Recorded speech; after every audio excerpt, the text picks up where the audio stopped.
everybody. Hi. Can you all hear me okay? Welcome to my kitchen and also to virtual dating. There's this. I'm from Original Dating and we're going to be hosting a fun speed dating event for everyone this evening.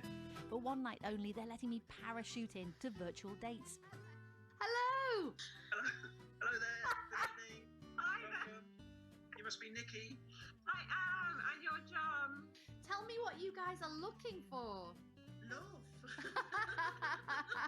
It's about the whole reason for wanting to date. Nothing, not even a global pandemic, will stop your search for romance. Sort of in the real world, everybody's like on the fast track. And I think this will slow things down, that you will actually take that time. It's not really come of it so far, but I just think it's a lot of fun. It's just something to do, and I would like to meet someone. I've done speed dating like face to face, but not like this. That interaction's lost a bit because it's not in person. So, what do you do for your setting? Or... I'm definitely intruding now. I'm going to make a swift exit. Lockdown might have forced people indoors, but not offline, where romance is far from dead. So the good news is we can kind of reenact some of this right now, live, but via the media that everyone's using. So, Tom, welcome, Tom, and Sophie. So, you two have formed a kind of a relationship of sorts during lockdown. How do we do this? Tom, do you want to sort of say what you said at the beginning? Can we kind of say, what do you do? Hi, I'm Tom. What do you do? We were just chatting on Twitter, and I just suggested, I think it was a few hours after we started talking, that we should video call. So we and Sophie said yes. And then we video called. Obviously, it was quite nerve-wracking, the first, couple of video calls. But basically, we video called now every night for 5 weeks for a couple of hours, just getting on really, really well, getting to know each other really well, maybe that you don't normally do when it's not online. Wow, Sophie, I'm thinking every night for several hours. I mean, that's quite something. It really is. I mean, we've had to be creative over time. We've been doing date nights. So Tom organised like a 70s Motown night and we watched a concert and I got a little shout out as well. We had a couple of drinks and a little dance. So that was really nice. And then we've also had a comedy night where we've watched a stand-up comedy. One of Tom's friends is a stand-up comedian. And we watched that and we were like the audience. So that was really fun. We've done like laughter yoga. I've never even heard of that before. And we did some of that as well. So it's just about being innovative really and just thinking about what can we do. Is the plan, Sophie, that you will actually, because it sounds like you're having loads of fun online, is the plan actually that you will meet up in real life once, restrictions are eased? Yeah, definitely. We definitely said we're going to meet. We don't know obviously when, but we're really excited to meet one another and see whether it translates into the real world. But I feel like I know Tom really well in the space of a couple of weeks. But it's just such a crazy situation really to be in. Tom, can I ask? Was it 5 weeks? 5 weeks, few hours a night. Yeah. Are you still making an effort in terms of dressing up for the date? Or have you got to that point where you're quite relaxed now?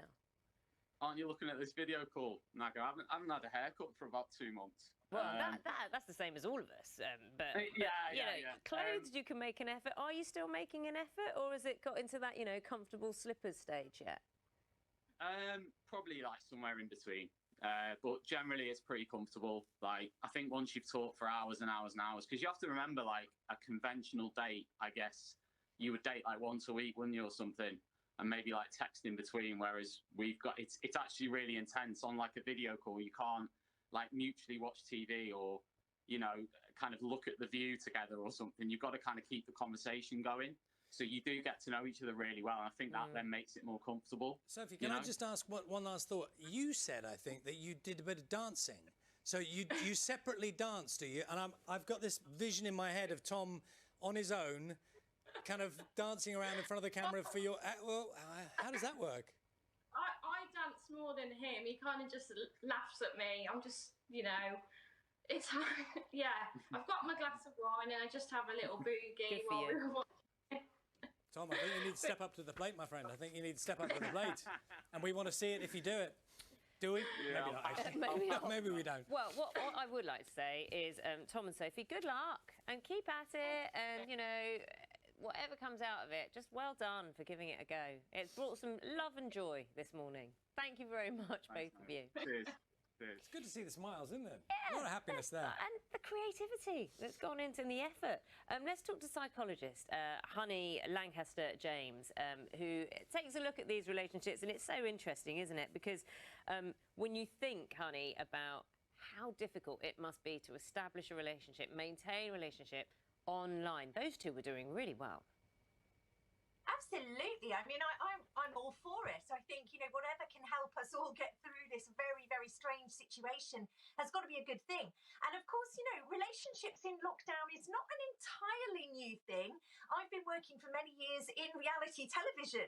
I've worked on Love Island. I've worked on The Circle, a show that was all about people getting to know each other online before they ever met in person. And so we know a little bit about what can happen. And I think what we were hearing there was quite typical. So you tend to sort of find that you get very intimate in terms of what you know about each other, but in other ways things slow down. So obviously the kind of physical contact part of thing hasn't even happened yet. Who knows how that will go? But at least this gives a little bit of space to actually hear about each other's lives, and how wonderful that they're coming up with creative ways to spend time together. Yeah, well, I mean, Tom and Sophie, a perfect example. It's clearly working for them. In my head, I'm thinking clearly the bit that they can't. I suppose they can replicate it, but they can't actually have is that body language thing where you're actually reading someone because you're right with them. That's one thing that is different. But I suppose you work out different ways of achieving the same thing. Yes, that's right. I mean, you can actually get quite a lot of information over kind of a video call, just like this. You can still see facial expressions. You can still see how you respond to one another. It's obviously not the same as seeing someone's whole demeanour and all the non-verbal communication that we get from how people move their bodies in tandem to one another. You know, for many years, we've been analysing the way people flirt and the way they go on dates, and you can see from quite far away whether someone's attracted and they're leaning in, or whether they're not very interested and they're sitting back. So of course some of that meaning will be lost, but I still think that actually you can have a very meaningful relationship with someone over a video call, even over the telephone. I mean, I work with an awful lot of my clients who are based all around the world via video call, and actually you get used to it, and in some ways it actually kind of heightens the senses and sort of focuses the mind onto what people are actually saying, and we listen to each other more sometimes. Well, it's an insight, certainly, and it's the way the world's changing. Honey Lancaster-James, psychologist, thank you very much for talking to us this morning on Breakfast. Let's see, time now, 8:53. So in the last few weeks, the greatest adventure most of us have